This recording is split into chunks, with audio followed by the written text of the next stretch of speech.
What's up guys, this is Helium Lemon 15 and welcome back to another episode of Let's Play The Legend of Zelda Majora's Mask. This is part 27 and today is August 23rd. I just came back from a little family vacation which lasted about 5 days. We didn't go too far, we just had a little excursion. And yeah, today we are going to mainly be playing around with the flower minigame, or whatever you call this, I don't know. And this is a yeah, I remember earlier in the playthrough I tried to do this because it's one of the earliest things you can do in the game, just kind of get a piece of heart. But now I just kind of sat down. Sometimes with these minigames, I just sit down and just record them without doing any commentary, so so I can just kind of focus. So that's what I did with this. So I don't know. It's not a particularly hard minigame. I just remember being kind of frustrated with this in the past. Although it's not as frustrating as maybe the bow and arrow minigames, but I mean, even those aren't so frustrating when you figure them out.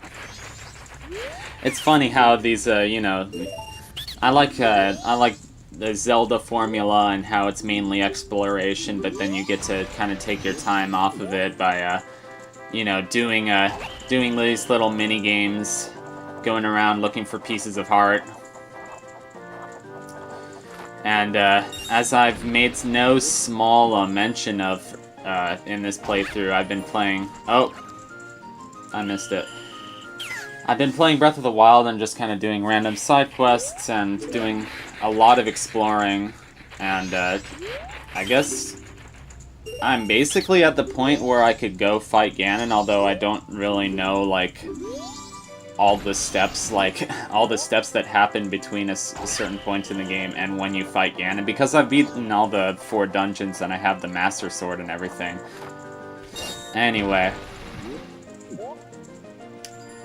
But, I don't know, Breath of the Wild has like a different system because you're not getting heart pieces.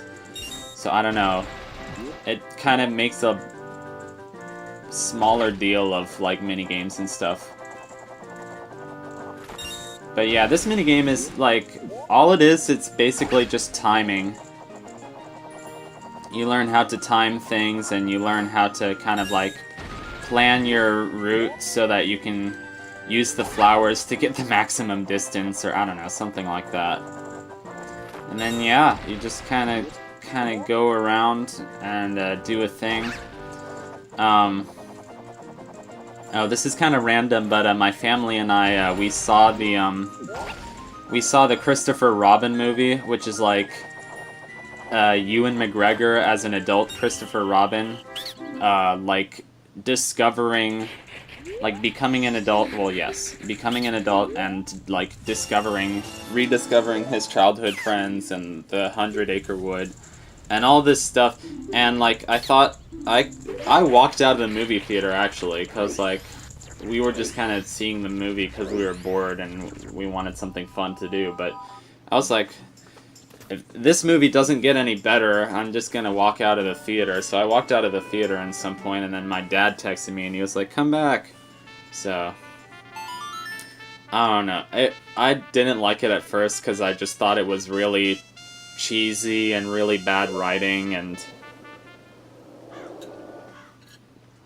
then I came back at some point, and then the movie's ending was kind of good, so it all made up for it, I guess.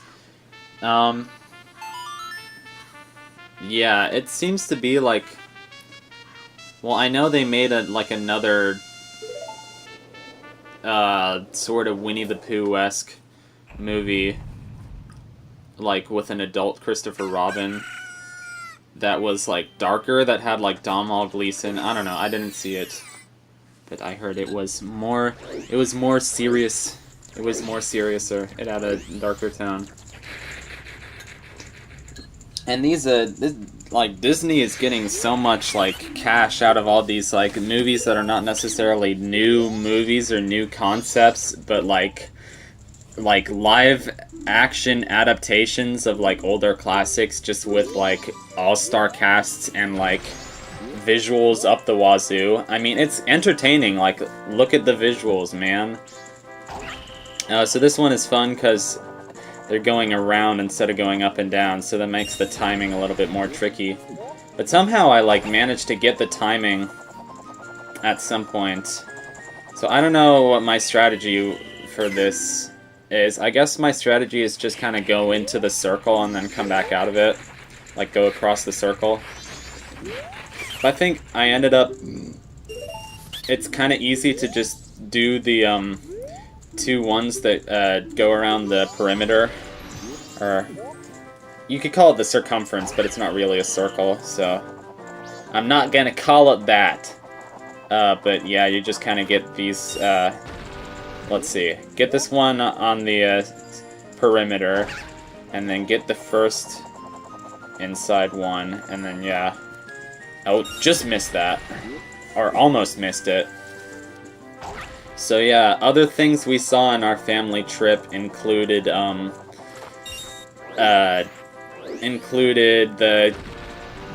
Baseball National Hall of Fame, which is kind of cool. Like, I'm not super into sports, but it was fun to just kind of walk around. My dad's into baseball, so we saw the Baseball National Hall of Fame and Museum in Cooperstown, and we walked around these different towns, and we were at, I think it's like the biggest of the Finger Lakes. It's Seneca Lake, I think it's called. Yeah, so we walked around there a little bit, and yay, we did it. And yeah, we saw this opera that I loved, not only because the music was beautiful, but because it just tells like an absolutely incredible story. It takes place during World War I, and it's basically how it's like these three troops, the German, the Scottish, and the French, and they basically have a truce that lasts for a day, like a ceasefire, on Christmas Eve, and they all kind of, you know, tell each other stories and spend Christmas Eve together, and then it causes like a huge scandal, and the armies all have to like get moved to other ranks because you're not supposed to do that during war, basically. So this one took a few more tries, and it was a bit more annoying, but nothing too bad. Yeah, I don't know. Oh, and then I was watching this, and then if you play this back, because I've been playing a lot of these videos back at, like, hyper speed. Hyper speed too slow. We need to go at ludicrous speed. Oh yeah, you can kind of hear these different noises that it's easier to recognize when the game is playing at normal speed, but yeah, so there's like this kind of noise that sounds like wind. But remember, everything is like 2 octaves higher than it is in the original game, so, or the original footage, whatever. So I think that's actually the sound of the earth shaking and everything, because it's the final day. So you speed it up and it sounds like this weird, like, wind sound. I don't know, it's kind of cool. Oh. Yep. Yep. So, again, like... And then there's this minigame music, which you can get kind of tired of, but yeah, we're still not done with the minigames in this game, but we're, like all the main ones are in Clocktown, so we're almost done with all of the main minigames. There's, like, there's the fun one, which is Honey and Darling's shop, which I'm not really looking forward to. I think the next time I record this game, we're gonna start on a Snowhead Temple, which is a fun temple. Also, it marks the point in the game where I'll probably start getting a lot worse, because, like, I'm not very good at the Great Bay Temple or the Stone Tower Temple, because I've always had to use walkthroughs beforehand.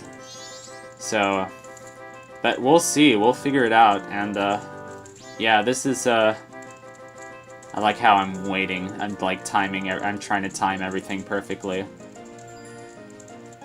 Yeah, I'm waiting for this guy to come around, the Blue Rupee, or the Blue Pea as I called him. That actually sounds kind of bad. Bloopy.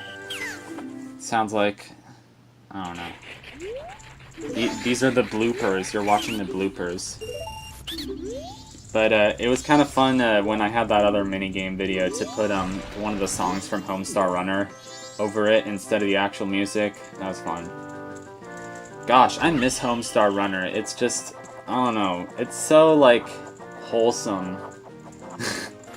It's like most of the humor in that cartoon is just, like, wholesome. But it's also, like, really random. So, like, you can just, out of context Homestar quotes are, like, the best. Because they mean absolutely nothing out of context. They mean practically nothing, like, in context, too. And then there are a couple characters that are basically just created as inside jokes, or to say, like, completely non sequitur things. Like,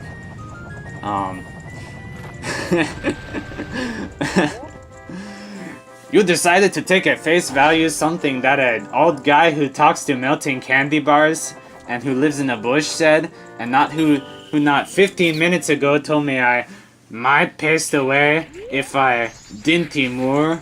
You really might, pest dispenser. Oh, so we got a piece of heart. And now these guys are mad because they think I'm a professional, and professionals aren't allowed to play there. Ah, it's... Oh, hi, Mark. Hide! So, yeah, that was fun. That was the end of that. So, tune in next time for the Majora's Mask, where we will, well, I guess next part will... Next part we'll be going to Snowhead, so that'll be fun. Goodbye.